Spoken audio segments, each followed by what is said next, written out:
Baruch haba b'Shem Yahuwah. This is Revealing the Word.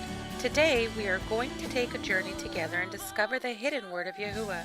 So put on your broad-brimmed hats and get ready to excavate the word with us, because we Shema Elohim with you. Shalom, this is your host, Jessica Arellanes of HaKol Kallah Radio, and my special co-host, Eric Bissell. In this episode of Revealing the Word, we are going to discuss the origin of language and the importance of knowing how Yahuwah communicates. With me now is my co-host, Eric Bissell. Shalom, Eric. Shalom, Jessica.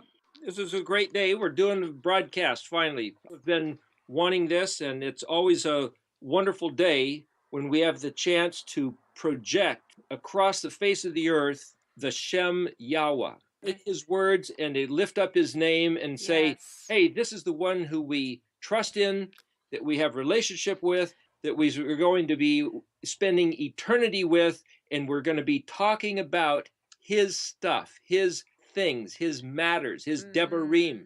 The matters of his heart, yes.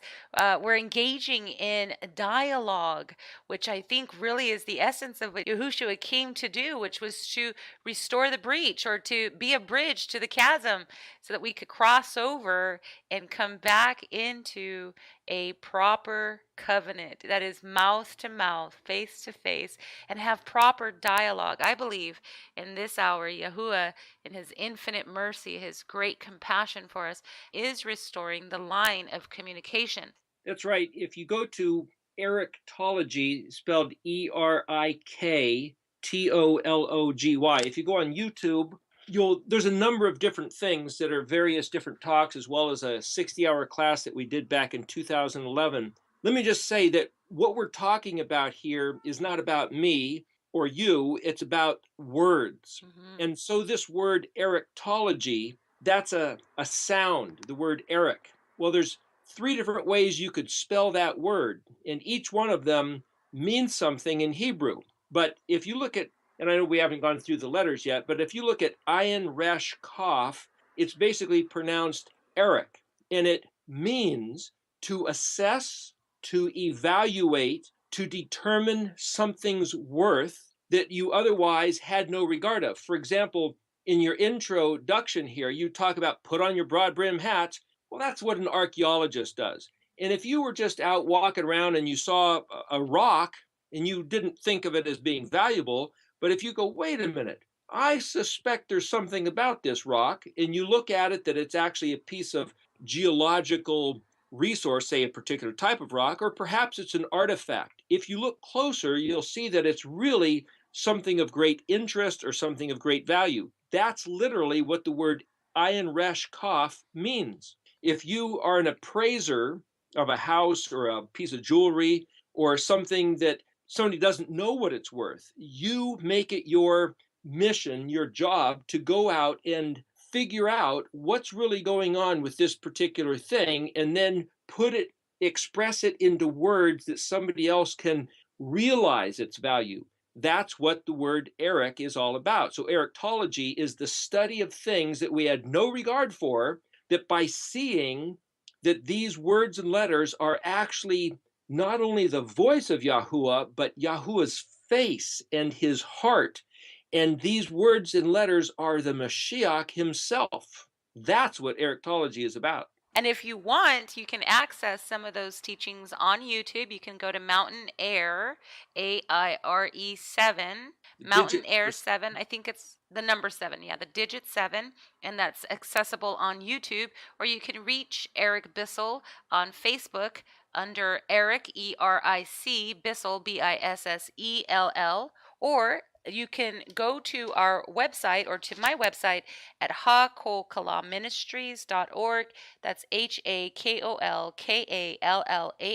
ministries.org. And you can access these teachings if you're not able to tune in live every week.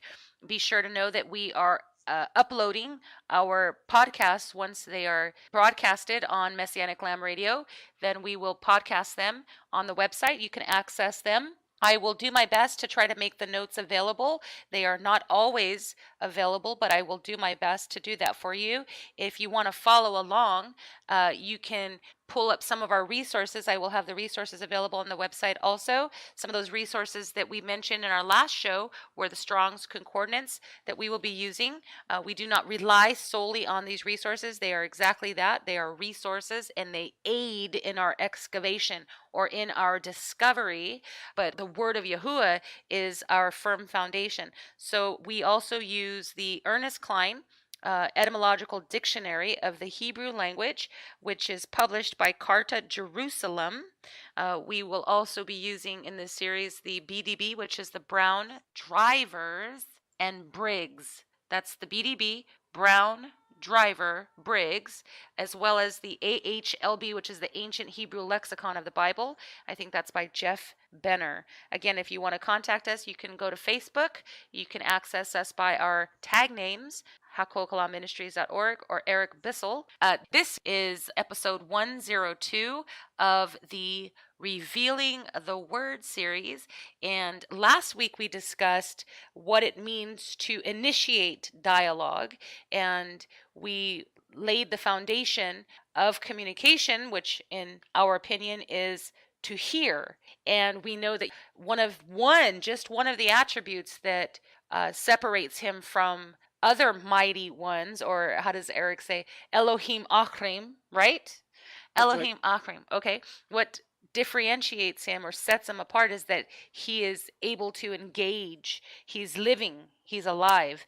And because of that, there is a dialogue. So before we can even get into the language or the a structural overview of Semitic language or any language for that matter, before we can learn to master the Hebrew lip or the Paleo lip, we first have to know how to hear. And with that comes reciprocity. So we are not just to hear the word of Yahuwah, but know, really get it deep down in you with a form of accountability that he hears us also. There is a dialogue, a correspondence that's taking place here. And so our words are not falling on deaf ears. So his word should not fall on deaf ears. And his word is life. It's sustaining, it's invigorating, it quickens the soul, it revives, restores, and resurrects. And this is the words of Shaul, who says, if you've died with Moshiach, if you are in fact dead in Moshiach, then you have the promise of also being raised up. The very power that raised him up shall also raise you up. So we know that we are no longer dead in our transgressions, but because the word is being revealed, it is resurrecting us. It is bringing life to us. It is causing the womb to be restored so that we might produce after his kind, the Etz Chaim, the tree of life. So last week, again, we discussed what it is to Shema, to hear, and then to be accountable for what we hear. Right, Eric? We have to listen to every word he said and be found doing it. Right. I remember hearing once, many years ago, someone brought the point up, going to church, they were saying, if someone were to bring you to court and try you for being a Christian, would there be any evidence or enough evidence to convict you? Well, along the similar lines, if Yahweh says, according to what I hear you saying, this is what is happening to you. And we can say, oh, that's not fair. That's not right. Really? Let's go back and look at the evidence. What are we doing? What are we saying? What are we believing? What are we hearing? What is the substance of our life? What exactly is happening? Responding to. So the interesting thing, when I say, would there be enough evidence to convict you of such and such? You could say, well, people say, well, come on, he knows my heart. That's good enough. Let's just leave it there. The scripture tells us that the human heart is desperately wicked, and who can know it? Well, he knows my heart. It's desperately wicked. Well, do we know his heart? You could say, well, yeah, I know him. Well, who is he? If you had to write a definition for who he is, well, Yeshua at one point is going to, I think it's in Matthew 24, he's going to lump a whole bunch of people on one side and then a whole bunch of people on the other side, and he's going to say to some, I never knew you. Depart from me, you who work iniquity. And that word iniquity in Greek is anomio. The prefix a means against or contrary or a different. And then the nomio is where we get the word nominal or name. A different name or contrary to the Shem, which is as we said last week, his name, his fame, his reputation, his occupation, or where he's at. Those of you who are worshiping or serving a deity of a different Shem, I never knew you. And they're going to say, Lord, Lord, of course you know us.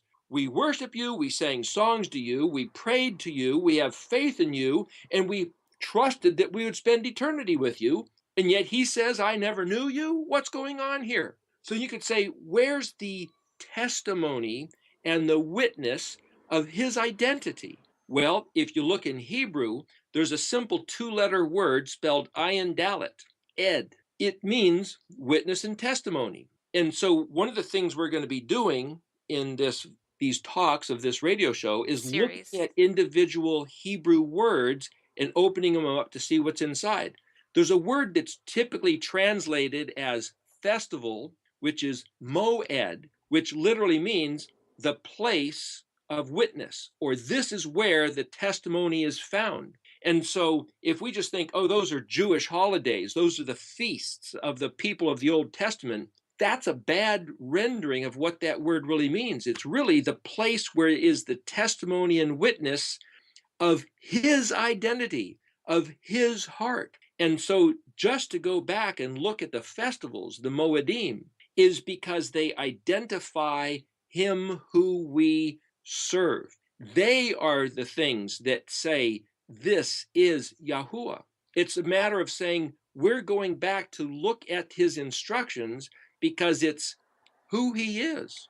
It's where he's at. And we want to be found being those who are keeping his instructions because that identifies us as being in relationship with the one that those things identify being his witness and testimony.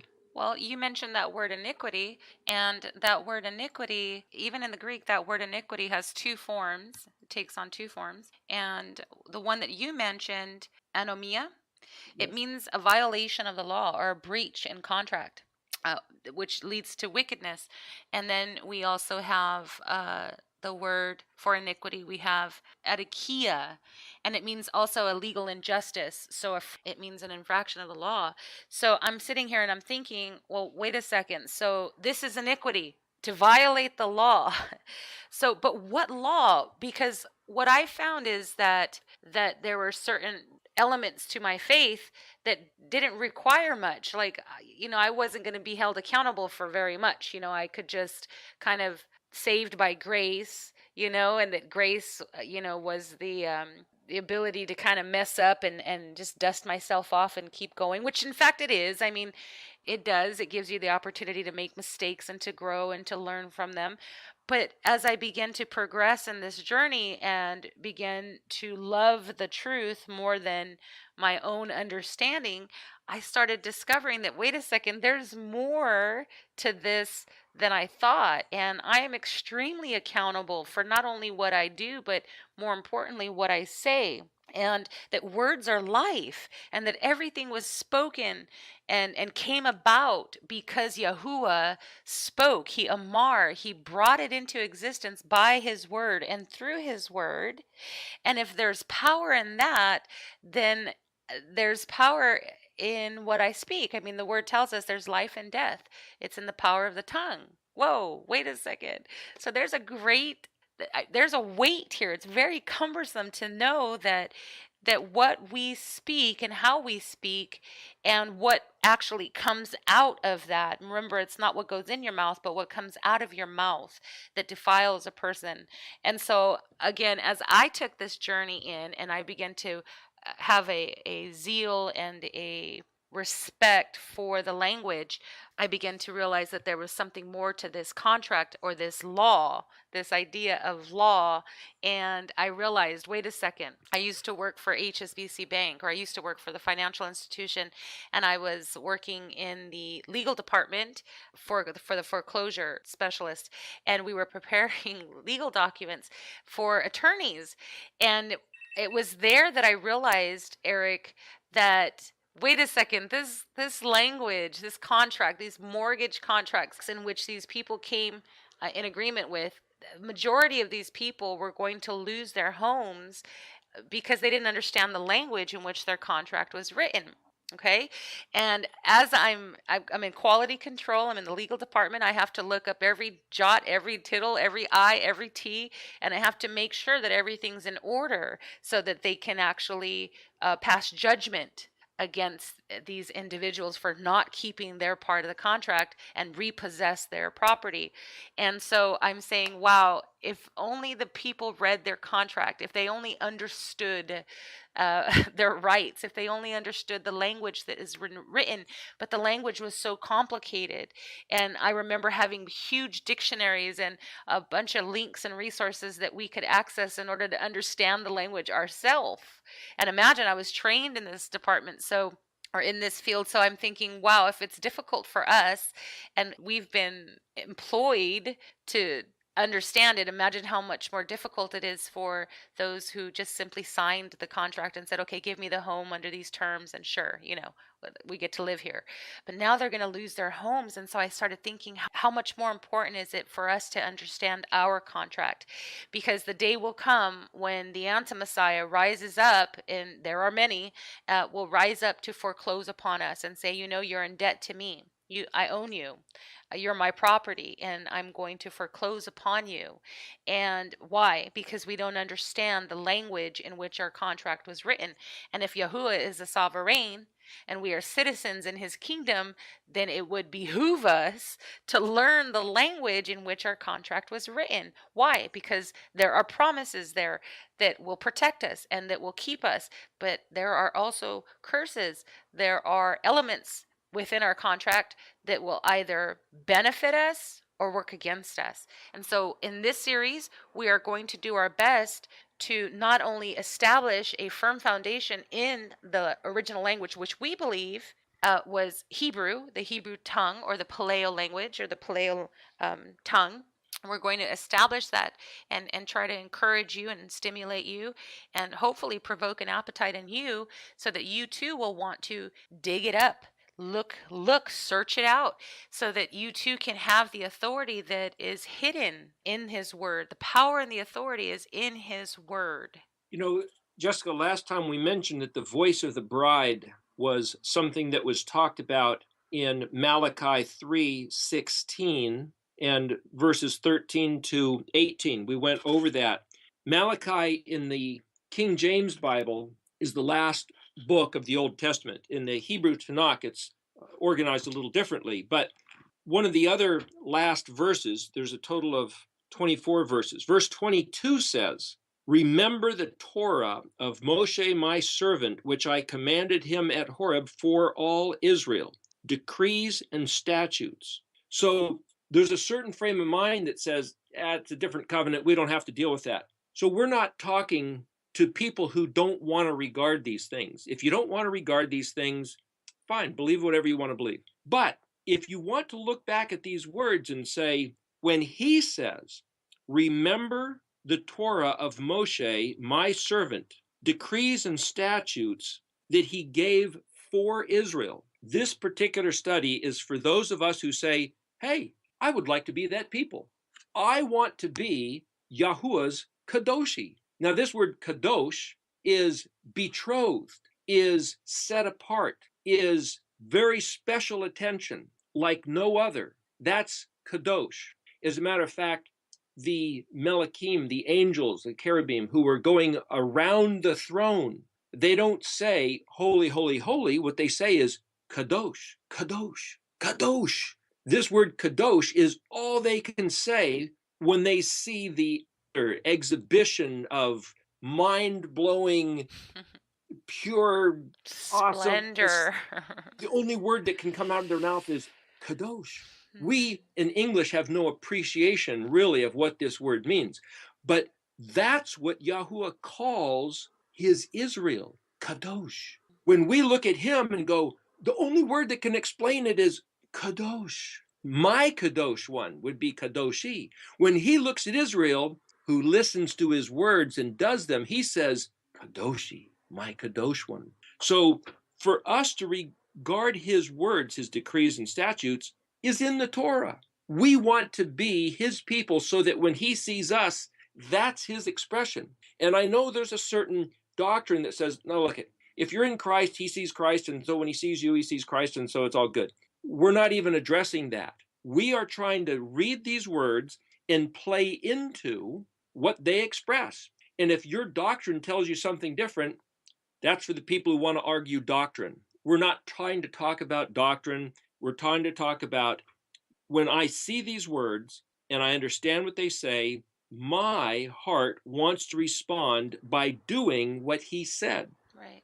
And this is what Malachi is talking about. And if this is the last matter that he addressed before the New Testament came to be its own thing, then there's something significant about it. You know, he could have said, now you guys remember, your obligation is to do these instructions until the Messiah comes, and then don't worry about it anymore. He didn't say that.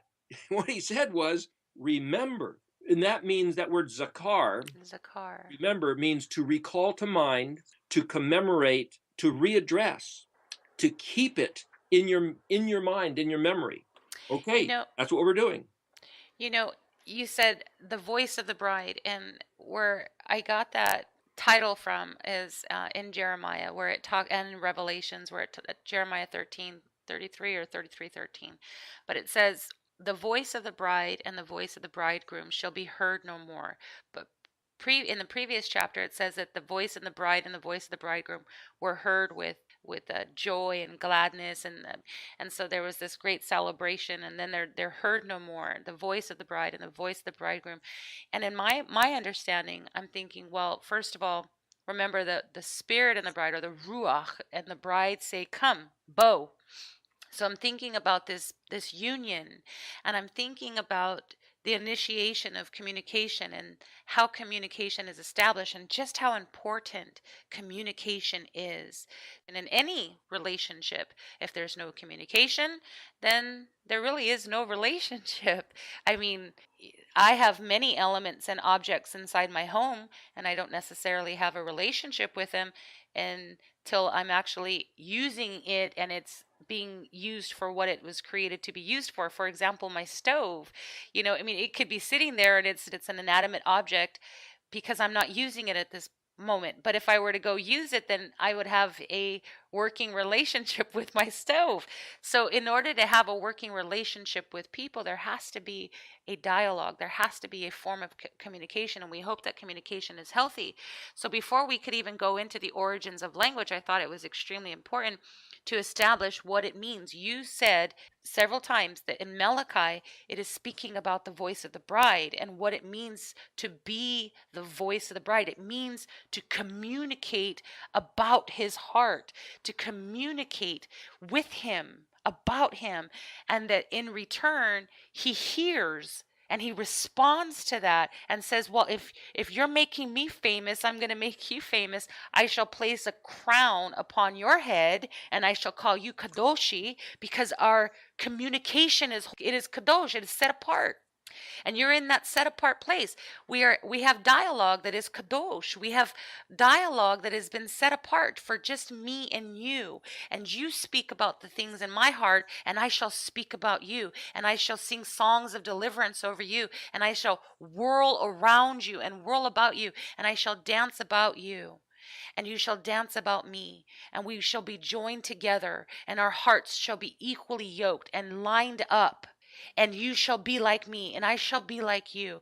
In the book of Revelations, it says that when he returns, those who overcome the great deception that Yahuwah institutes, by the way, not the evil one, but it says that Yahuwah sends forth a strong delusion, and that some will succumb to it, and it's those who love not the truth. But it says ultimately that when he returns, that we will know him because we shall be like him. So I'm thinking, well, wait a second. If all things began with a word, or the frequency of his debar, his word, and Yahuwah spoke through the creative forces of his ruach, then there had to be a recipient. What was that recipient? Who heard? What heard? What received what Yahuwah was speaking in order for it to be expressed and become or come into existence, right? Then that's the bride. The bride is I'm going to show you. We're going to get into that right now as we get into our study. But I'm going to show you that the Ruach and the bride say, "Come." We, as we join together with the Ruach, who is our translator, our instructor, our teacher, the breath of life that resides in us, is to bring forth the issues of Yahuwah's heart, or the matters of his heart, to bring forth that which pertains to him. And I believe that the Ruach, the one of the many functions of the Ruach, is to help translate what is set apart, what is kadosh, to something that is not. We, in our former existence, were profane. We were not set apart. And so now the Ruach inspires us to hear, not only hear, but to do. And what do you think, Eric? Do you think Noah knew or had ever seen an ark before? Was it not said of Noah that he was righteous before Yahuwah, and then Yahuwah gave him the pattern of salvation, or he gave them the pattern of the ark, and it took him 120, I think 120 years to actually produce what he had heard. So first he heard Yahuwah speak. Yahuwah said, and these are the measurements, and this is the depth and the height and the width and the and this is the degree in which you shall bend the wood, and what type of wood. And so there was an entire pattern that was given by hearing. Yahuwah didn't write it down in some blueprint. He gave him the instructions, and then Noah had to intelligently hear, or had to connect, and he had to understand what he was hearing in order to produce it. I don't know much about carpentry, but I know that if there was one thing off, I know you're building something right now, and I know that your time was extended yesterday because something was off, and so you had to go back and redo it. So I know enough to say that if that ark wasn't built exactly to code or to specifications, then the water could have seeped in. There could have been great damage.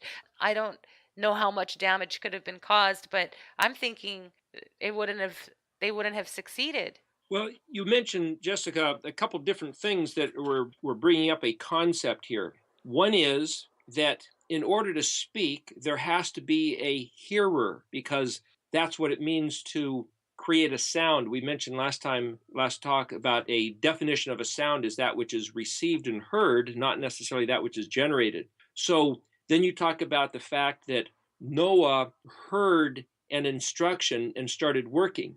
A number of times, different chapters start off with a certain prophet or certain man, that the word of Yahuwah came to that person, and then they responded. And so if you read that, it's like, well, what did that look like? How did that happen? Did they have a dream? Was there an angelic visitation? Did something just impress their mind or their spirit? It doesn't really tell us, but somehow this word comes to people. And quite a few times in the Old Testament, especially, it talks about that. So you were mentioning the other day how when Yahuwah first spoke, it came when he said, Yehi or, let there be light, it came after the Ruach was already, then the word merechefet literally means fluttering or hovering or vibrating or sending out frequencies. So somehow what you're describing here, you mentioned about you speaking to your stove. Well, you can't have a relationship with your stove unless you go to turn on the burners and cook something. But you could yell at your stove if it wasn't behaving properly, and your stove's not going to respond. But in a way, you're talking about the voice of the bride. But in the very beginning, when Yahuwah spoke, the bride per se wasn't there. All that was there was creation. And so when he's speaking in the beginning of Genesis there, Bereshit, he's not speaking to the bride, but what he's doing is he is first sending the Ruach to hover, to fluctuate, to vibrate, to send out frequencies of electromagnetic pulses, you might say, which later that same matter becomes the body of Adam, which then becomes Adam and Hua, and then he speaks, or he breathes into him the breath of life, and then he speaks into him Peru Urivu, these Hebrew words. So somehow, for him to first create matter as a receptacle and then speak words which affect that receptacle is what we're talking about here at a level of physics, at a level of going beyond what we think of as language. But what's really happening here is that in Genesis chapter 1, Yahuwah is designing the universe itself to be able to be the receptacle or the responder to his words. And so, even at a level of atoms and molecules and electrons and protons, we are designed to respond to the words of Yahuwah even without consciousness. And then Right. once he makes Adam and gives him consciousness, that's a whole nother level of how we can respond to these words, have that relationship at a whole different level than even the physical matter does. Right, and I'm glad you brought this up because this is where we were going to start in our study. So yesterday, Eric and I were hashing over this and a little bit this morning, and I brought to his attention in Genesis 1:3. We were actually going to start with the origin of language being established in Genesis 11:6. But as I began to think, I said, you know what? No, that's language. Before we can understand the structure of language, we first have to understand the workings of communication as a whole. That in Genesis 1:3, it says, and Yahuwah said, that word there is amar. And Yahuwah said, that word amar means to command or to order, as in order of words that create a sentence. So Yahuwah ordered, he commanded, he gave thought. And specifically, I looked it up in the Red Book. When I say Red Book, I'm talking about Klein's Etymological Dictionary. So here in the Red Book, this word is the Aleph Mem Resh, Amar, said, Yahuwah said, and it means he said in his heart or in thought, and then it was induced. So it says here, that he induced it. So first it was something that was inspired in his heart, then in thought, which is basically the same. Heart and mind are the same faculty. And so it was something that he considered, and then it was induced or it was brought forth. But what I brought up yesterday to Eric was that in the beginning, Yahuwah created. So how did he create? How was everything fashioned and formed? Well, it was through this line of communication. It says that he spoke. But let's move on a little bit more. Let's go to Genesis now 1:3. We'll read that here. And Yahuwah said, let there be light.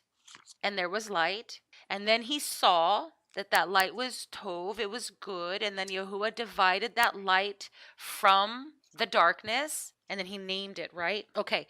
Right before that, in Genesis 1:2, it says that the earth was without form and void, tohu vabohu, and darkness was upon the face of the deep, and the ruach of Yahuwah moved upon the face of the waters. Now, this is where I began to think. I said, wait. Something had to happen. It came to my mind. I took communications in college and I understand a little bit. And I know that in order to have effective communication, you can actually have someone there. I'm a counselor as well, and you can have someone sitting there. You can have someone sharing in your space. But if they're not listening, you're not communicating. If you're not listening, you're not effectively communicating. You're not hearing. So there are a few elements that are required in effective communication. A, you have to speak, you have to know what you're saying, and then you have to be heard, and vice versa. So I said, if Yahuwah was speaking, then he had to be heard. What heard?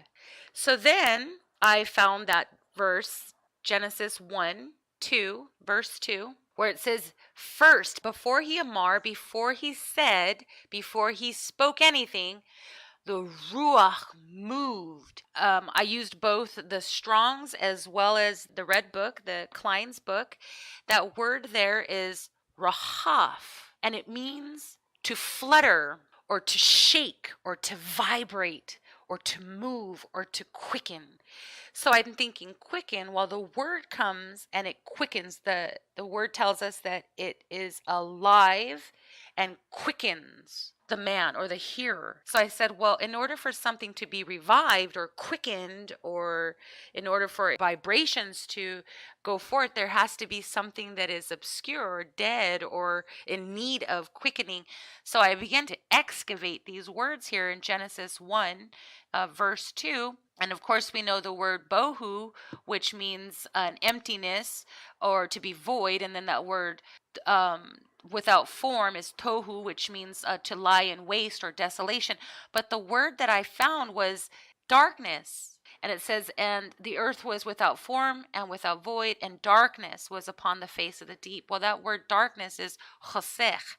And both in Strong's, in the BDB, as well as the Red Book, it means a few things. It means ignorance, it means obscurity, it means wickedness, but it also means death. Not like demuth, but it means death. It means in a state of unknowing, or in a state of ignorance, or in a state of sorrow, or in a state of destruction or obscurity. So I'm thinking, okay, that makes sense. The Ruach first has to go forth, and it quickens or stimulates the environment. Eric brought up the idea of plasma, which I'll let Eric explain in just a minute. But I just want to first give you this visual here, that the Ruach first goes forth, and then the word followed, the command. So the way I understand it is that the Ruach is the receiver of the word of Yahuwah. The Ruach, the breath of Yahuwah, first the frequencies, the vibration, in order to capture, in order to manifest or make known what has been spoken. And that's why I said earlier that I believe the Ruach has been given to us, restored to us, the breath, in order to translate. Now, I want you to explain, if you can, the 3D printer and how you tied that in, and how matter and liquid and everything that you explained on that level, if you can, in just a second. But I do want to finish with this. When I was in college, I had to take math, and math was a very difficult subject for me. So I waited until all my other courses were finished and complete so I could focus on this one subject. And I remember going into class, and again, it was a very difficult subject for me. And sometimes I was so pushed to the brink where I would melt down and cry and kick and scream and say, I can't go back. I don't understand all this language. And one day I went into class, and I was sitting there, and I don't know if you remember, but in math, all the walls of the classroom are used, and they're filled up with whiteboards. On the left, on the right, in front of you, and behind you, there's a bunch of whiteboards. And I remember walking into class one day, and my professor, he used, the colored markers, the red, the blue, the green, the black, and all the walls were filled with this writing, different colors, red, blue, green, yellow, and, and all these, and it was so overwhelming. I'm sitting there thinking, I have no clue what any of this says. There's these numbers and letters and numbers and, different symbols and such. And I'm sitting there, and I was so overwhelmed, and I began to pray. I said, Abba, you have to help me understand. I don't understand any of this. I'm going to fail if I don't understand. And so this revelation came to me. My teacher now comes to class, and he stands before the whiteboard, and he says, all right, today this is what we're going to go and study, and this is what we're going to review, and so forth and so on. And as he's sitting there, there's this revelation I receive. I said, oh my gosh, I don't understand math because it's a language. I was doing it wrong. I was trying to understand the problem and therefore find the solution to the problem. But in fact, there's a language. That math is a language. And I need to understand the language in order to understand the problem and therefore find the solution. And the only way that I'm going to understand the language is if my professor effectively translates it to me. He has to teach me the language of mathematics. Right there, I understood the Ruach works the same as that teacher. The Ruach abides in us to help us understand the language, to translate it to us so that we can not only see the problem but find the solution. So I said life and death, there it is. The teacher, the Ruach acts as the teacher or the translator, the one who stands, that mediates between life and death, because his word, his language is life. And if we were born in Adam, then we were born in obscurity, tohu babohu, darkness. We were born in ignorance, in destruction, in death, in sorrow, in wickedness, in obscurity. And the word was hidden from us. But the Ruach has been imparted or given to us because of the propitiation of Moshiach, and therefore is now able to translate life to death. and quicken us and stimulate us so that now the word can be sown into us. The word says sown into iniquity brought forth in righteousness. And so it's sown into corruption, brought forth in incorruption. And so we see then the word must be sown in us. Before we go on to discovering or revealing that word, ruach, I want Eric to share. Eric, can you share with our audience what you shared with me yesterday? And you said it was very similar to a 3D projector or a 3D printer? Yes, what a 3D printer is. Many years ago, I saw one that somebody was using. They have a new generation of them nowadays, but there was a vat of a liquid. It was similar to a molten plastic, and they described that there were three. You might call them guns that when they triangulate on a certain spot, a point within the volume of this liquid, they cause it to congeal and become hardened. And so, at a microscopic level, controlled by computer, they can move through this liquid and cause this object to take a shape, which then you can basically, when it's finished, reach in and pull out of the liquid of this plastic a hardened object. How do you get solid matter pulled right out of the middle of this vat of liquid? It's because these three guns triangulate or focus their beams right on a certain spot. And when all three come together, they cause the liquid to become solid. So out of the middle of this matter, liquid matter, which is void of a shape, pulls out a shape. That same concept is similar to what's going on in Genesis chapter 1. If you want to just look at these first couple verses for a moment, there are different regards of what this means. You could read it as just a narrative saying, okay, we're talking about the beginning, it's dark, he then says there's light, and then he separates water from water. Okay, that's a story, a narrative of what's happening. And certainly I'm not trying to take away from that. That's one level of how to read it. But there's another level. If you read that tovu bohu literally means something has no shape, well, you could look at the vat of liquid and saying it doesn't have a shape. It has to be a solid to have a shape. Well, there's four states of matter. There's solid, liquid, gas, and the fourth state is actually plasma, which is essentially unassigned electrons. The nebulas in outer space, according to one understanding, scientific description, is that it's not a gas, it's actually plasma, which is, say, just a bunch of electrons which are not designated to form matter, electrons. Well, if you back up and say, what's an electron? Well, it's got a negative charge, and a proton is a positive charge, but it's not good and bad like positive, negative. It's electricity. It's just they use the terms. They could have said A and B or black and white. It's just a distinction between two different types, not that one's any better than the other.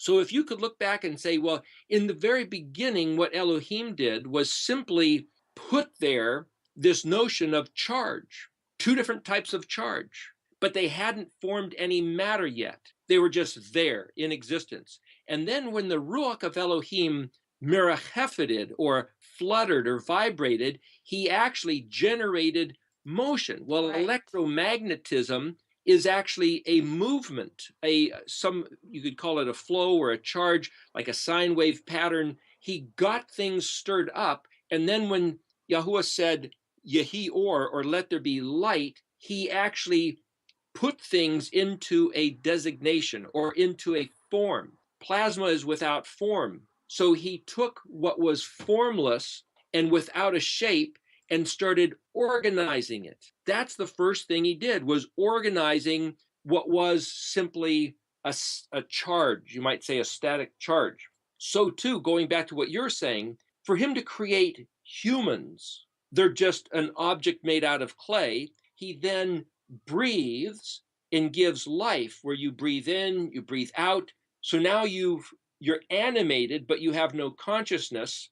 And then he speaks Hebrew and organizes the brain into processing. So the same way he made Adam is a parallel, like a fractal model of what he did in the very beginning of Genesis 1, of the way he created the universe. Everything that he made has a parallel system.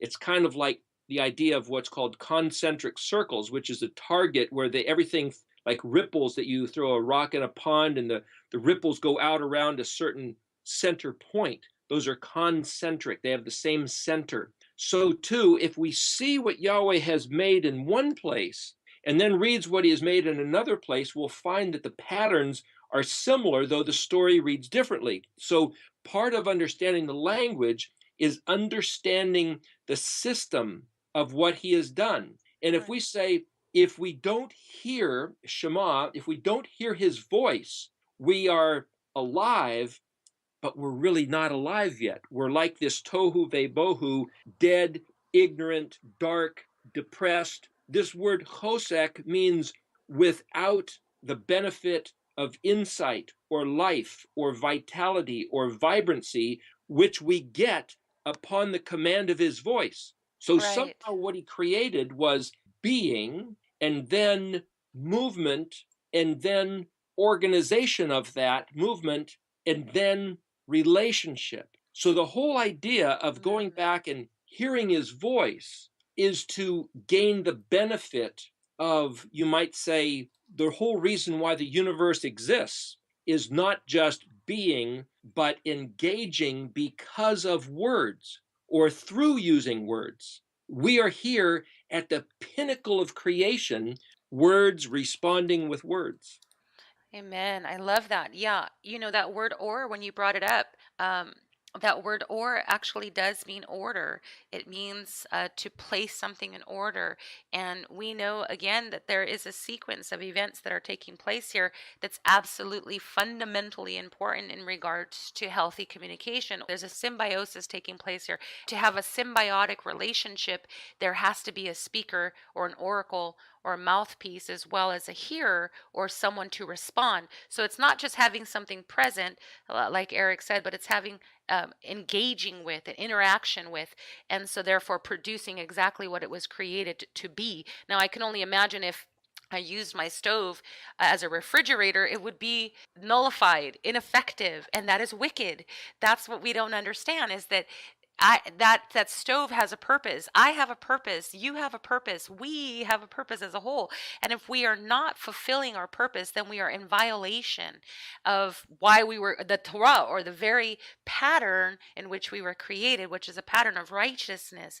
And again, you talked about this segment of words, and when we understand that word debar and what it means to speak or to communicate or to debar, the word, it is a segment of words that form together to complete a sentence or to create a sentence, which is the origin, which is the tolda, or the source of communication. And we don't only use words to communicate. You can not communicate. There are many forms of communication, but for our sake and for this series, we're going to focus specifically on language and how language is used in order to communicate and what it means to Yahuwah, the language. And so we have a few minutes here. What I want to discuss now that we are discussing the voice of Yahuwah is the Ruach and the influence of the Ruach. And so I know in the past we understood that word Ruach as spirit. But that word spirit, if we can, do our best to forget that word, to just lay it down, because that word spirit primarily belongs to Western culture. It's a Western ideology or a bad rendition of the word ruach. In the Greek, the word that's used is pneuma, and in the Latin, the word is spiritus. And I think even in the Germanic, it's Geist, or where we get the word ghost, the Holy Ghost. So I think we've used those terms in the past. We've used the Holy Spirit. We've used Spiritu, which is Catholics or the RCC would use. We've used the Holy Ghost. These, again, were conceived as antithesis to matter and body. So it's important that we just, for this cause, that we just lay those down for a second. Because if we don't, then we're going to continue to latch on to the idea that there is something, that this spirit or the spiritus or the ghost is something immaterial. And like Eric explained, It's really kind of similar to a liquid flowing and becoming a matter or becoming solid. So there is a transition here. And whether we're talking Greek or Latin or German or English, we know that we can see here in Genesis that it's by the Ruach of Yahuwah that all things were created. And this is a supernatural event. This is not a natural event that occurred. And if we understand Hebraically or in the Hebrew, and we speak about Yahuwah's Ruach, what we're basically saying is that in the beginning, Yahuwah was a tempest. He was a storm or a force, both in body and soul, both in the creation of humanity and nature. There was this vigorating force. So it's not something that we can dissociate from, that's disembodied, but we're saying no, that basically the breath of Yahuwah that carries the tone, the syntax, the frequency, the energy of the bar of his creative word, that word that has the authority and the power to cause something to exist, to be. And that's where we are going to go into. If you stay tuned, next week, what we'll do is we'll go a little deeper into the idea that by his Ruach, his word is established or received, and then we will unveil or uncover or reveal what it means to be a prophet. Let me just say, and Eric, you can close us out, but let me just say again, I'll reiterate, the first instance of communication is established in Bereshit when Yahuwah spoke the world as it was into existence, or caused disorder to become order, or caused it to be.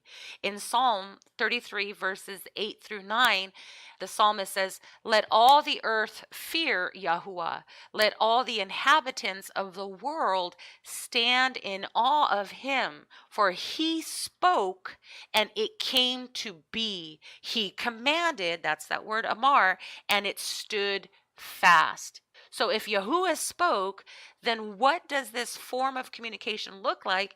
And how do we hear when Yahuwah speaks? Does he speak the same today as he did yesterday? That's what we're going to examine in next week's show. We're going to find out various ways in which he does speak and how we were given the ability to hear and to communicate with him, even as the prophets did. Well, real quick, we've only got like 2 minutes here.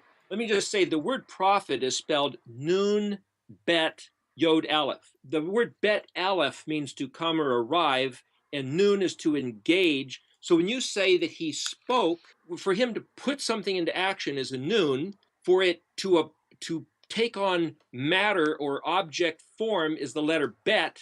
And then that which he had commanded, which was that which was in his heart and his mind, which he put into the form, is Aleph. So you could see right in your phrase there that he spoke and it came to be. What's the it that came to be? The Aleph. What does it mean to come to be? The Bet. For him to speak, which is to cause, is the letter Nun. So the word for prophet right there is a word which embodies that whole sentence that you just mentioned in Psalm 33:8.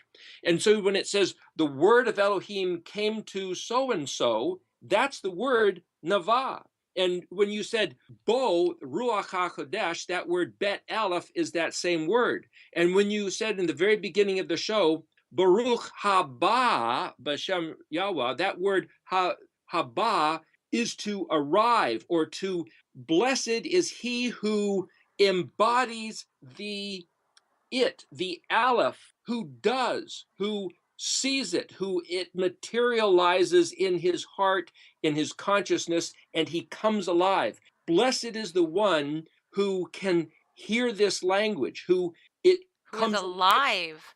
And so Blessed is the one who is alive in his name. so just like you said that mathematics had to become, in your comprehension, its own language, Yes. music is a language. Right. This Hebrew also is the same type of language. If you're just Yes. learning words, you don't quite see it. If you're just memorizing definitions, you don't see it.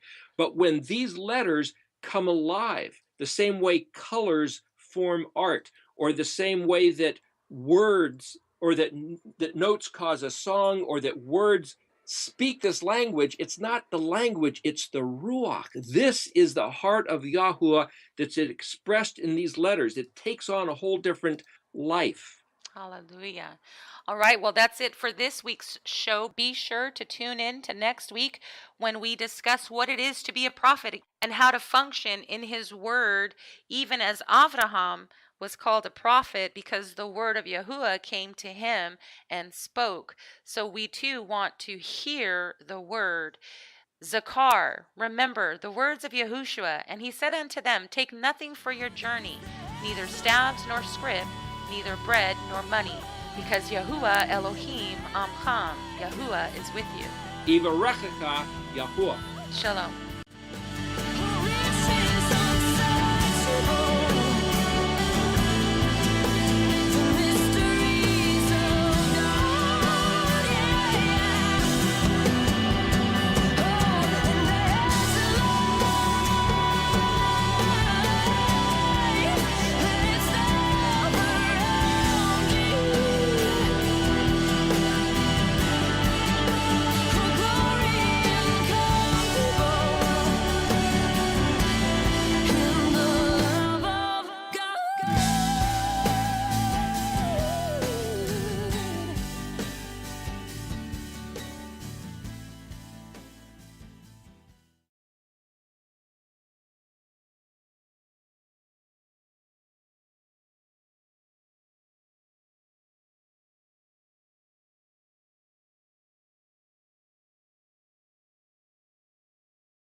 Thank you for your generous donations to Messianic Lamb Radio.